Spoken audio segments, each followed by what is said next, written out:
يا إله الكون وناصرنا من غيرك قلت حيلتنا بك يا Assalamualaikum warahmatullahi wabarakatuh. Bismillah, alhamdulillah, wassalatu wassalamu ala rasulillah wa ala alihi wa sahbihi wa man wala amma ba'du. Ayuhat talaba azinallahu wa iyyakum, ayuhal abnai al-hibba. Qabla bidayati liqaina al-yawm, nas'alullah li wa lakum khairan wa afiyatin tamah aynama kuntum insyaallah fi himayatillahi jami'an. في هذه الحصة نلتقي معنا بمادة الفقه وموضوعنا اليوم عن واجبات الحج وسننه. Pada kesempatan kali ini di materi fikih kita akan membahas tentang wajib haji dan sunnah-sunnahnya. Dalam hal ini ada perbedaan antara rukun haji dan wajib haji. Adapun rukun haji adalah bagian dari nusuk itu sendiri, yaitu ibadah haji yang harus dipenuhi dan tidak boleh atau tidak cukup diganti dengan membayar denda atau dam. Sedangkan wajib haji itu dapat diganti dengan membayar dam manakala ditinggalkan. Nah, kita bahas satu persatu apa saja wajib haji ini. Yang pertama adalah al-ihramu minal miqat. Nah, berihram dari miqat. Berihram dari miqat. Kita bacakan footnote-nya. Wa al-makanu alladhi haddadahu Rasulullah sallallahu alaihi wasallam.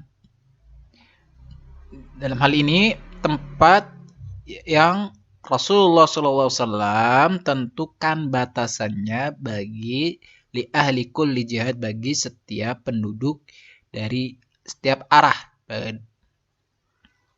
Jadi Rasulullah telah menentukan batasan bagi setiap penduduk, bagi penduduk pada setiap arah ya, untuk mengenakan kain ihram sebelum melewati batas tersebut.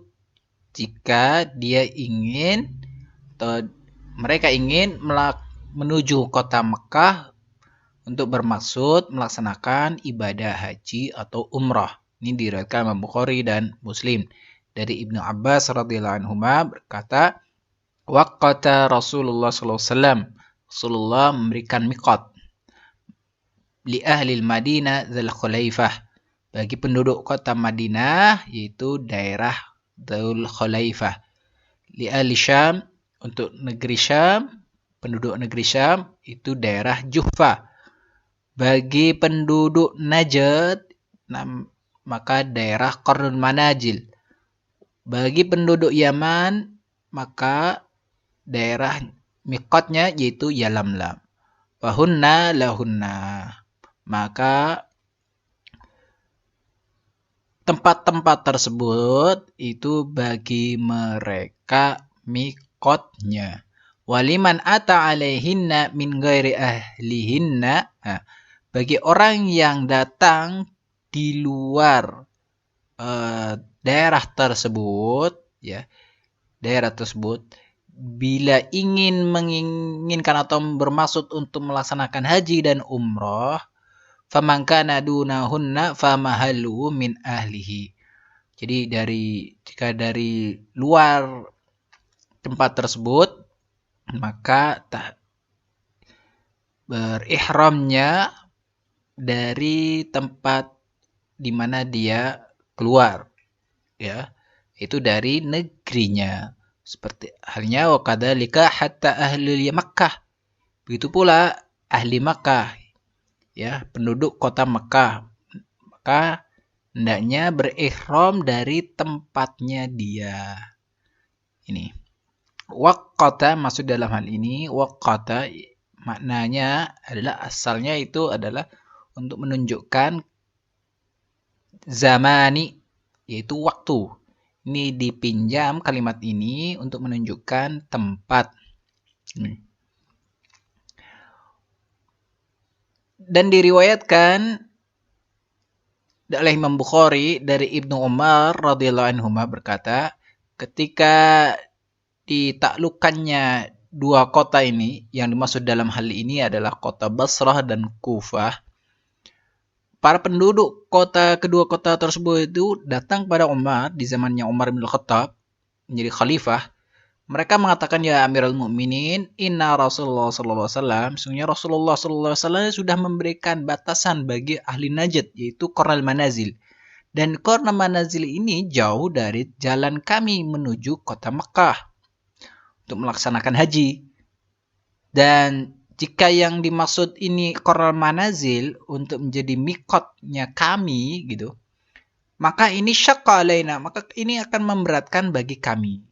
Qala fanduru hadwaha min tariqikum fahadda lahum dzata irq. Maka perhatikan arah ya menuju kota Mekah ini dari jalanmu.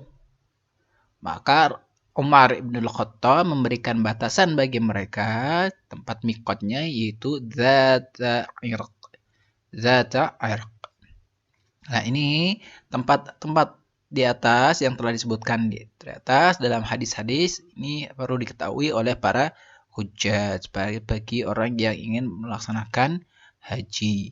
Selanjutnya melempar jumrah as-salas, ramyul jimari as-salas, yaitu melempar jumrah. Ini di hari tasyrik, yaitu di tanggal 11, 12, 13 di bulan Dzulhijjah. Adapun jumrah Aqabah itu sendiri pada Yaumin Nahri. Jumratul Aqabah wahdaha Yaumin Nahri. Itu pada hari nahar, pada saat penyembelihan. Ini pada tanggal 10 Dzulhijjah. Seperti apa yang diriwayatkan oleh Imam Bukhari, bahwasanya Abdullah ibnu Umar memberikan contoh kepada kita, kana yarmil jamrata ad-dunya bisabah hasayat. Bahwasanya dia itu melempar jumrah Aqabah dengan 7 kerikil. 7 buah apa? Kerikil. Kemudian sambil bertakbir ala isrin kulli hasayat. Ya. Sambil bertakbir setiap kali pelemparan. Summa yataqaddam fayushilu. Kemudian dia itu maju ke tanah datar dan berdiri menghadap wa yakum mustaqbil kiblat, menghadap arah kiblat sambil berdiri panjang. Fayad'u wa yarfa'u yadayhi. Dia itu berdoa dan mengangkat kedua tangannya. Tsumma yarmi al-jamratul wusta. Kemudian ia melempar jumrah wusta, jumratul wusta. Lalu ia pergi ke arah kiri, ya, menuju tanah datar, fayusilu, dan ia berdiri menghadap arah kiblat dengan berdiri yang panjang sambil berdoa dan mengangkat kedua tangannya.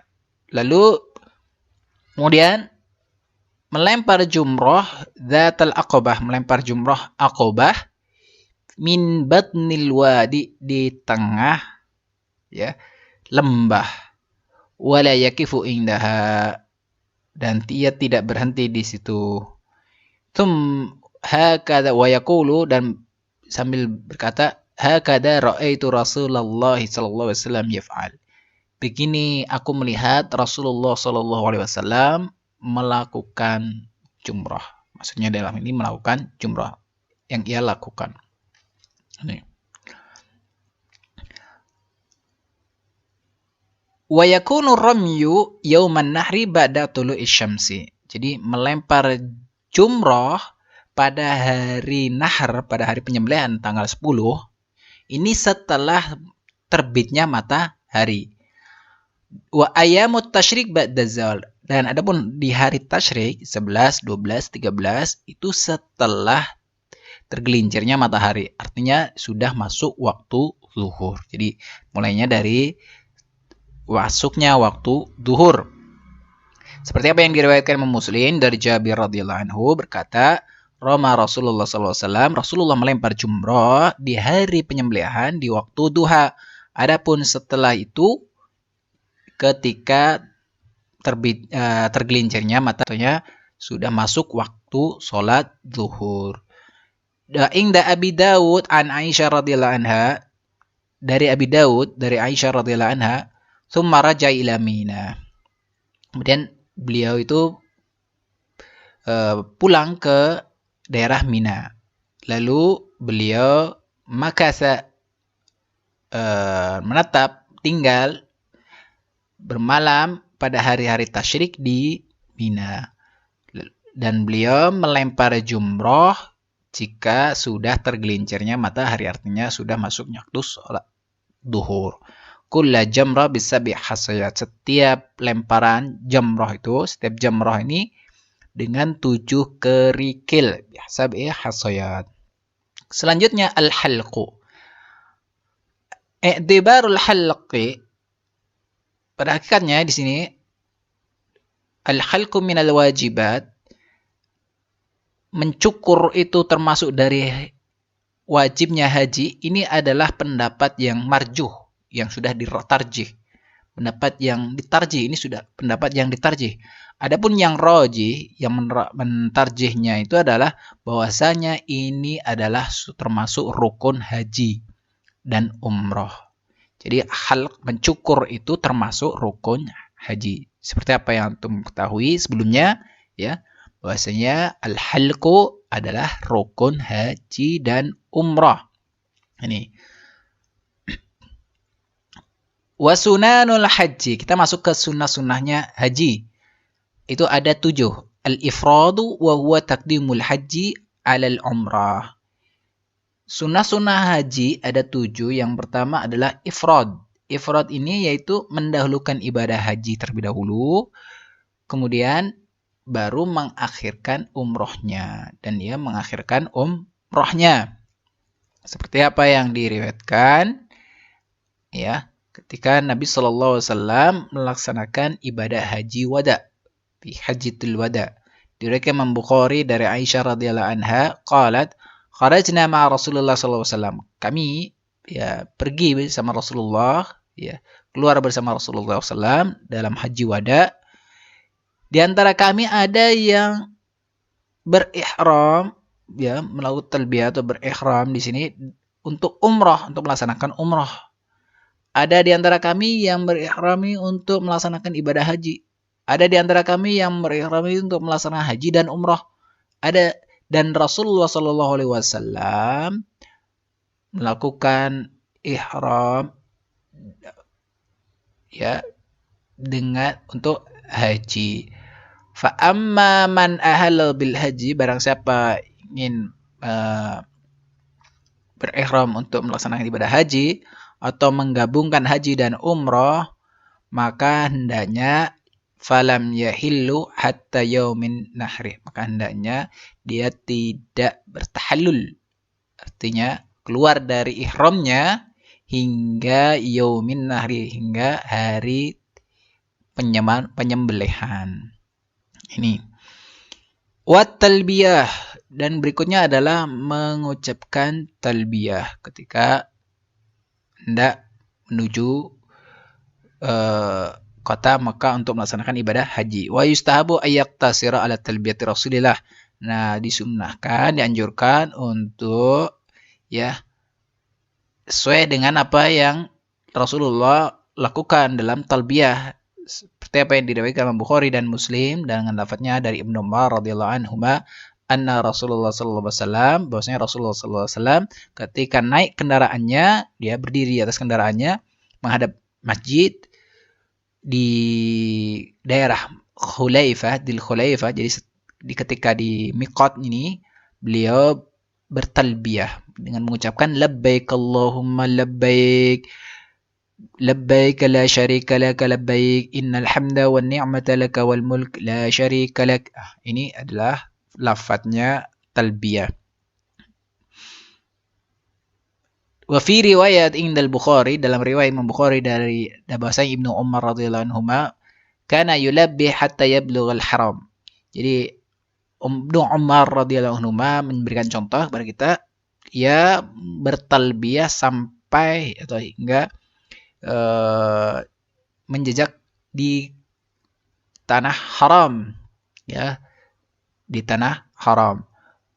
Wa yukhbiru anna Rasulullah sallallahu alaihi wasallam fa'ala dzalik, dan ia memberitahukan kepada kita bahwasanya seperti ini Rasulullah sallallahu alaihi wasallam melakukannya.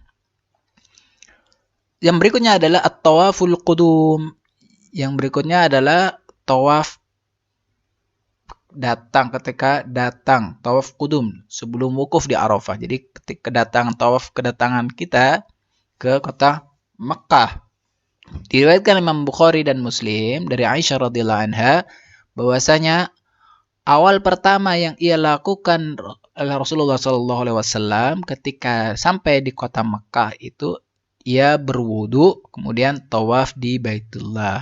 Ini jadi tawaf qudum termasuk sunnah.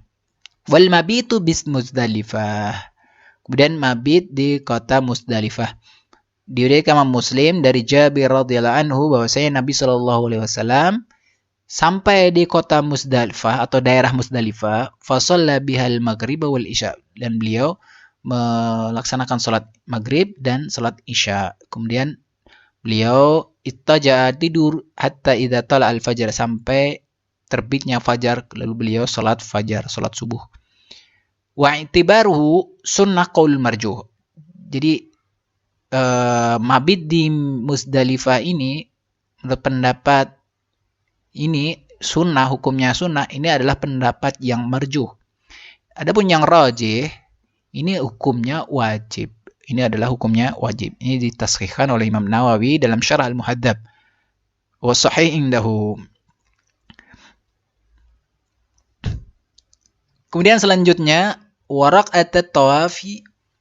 Yang berikutnya adalah 2 rakaat setelah melaksanakan tawaf, yaitu melaksanakan sholat 2 rakaat di belakang makam Ibrahim setelah melaksanakan tawaf.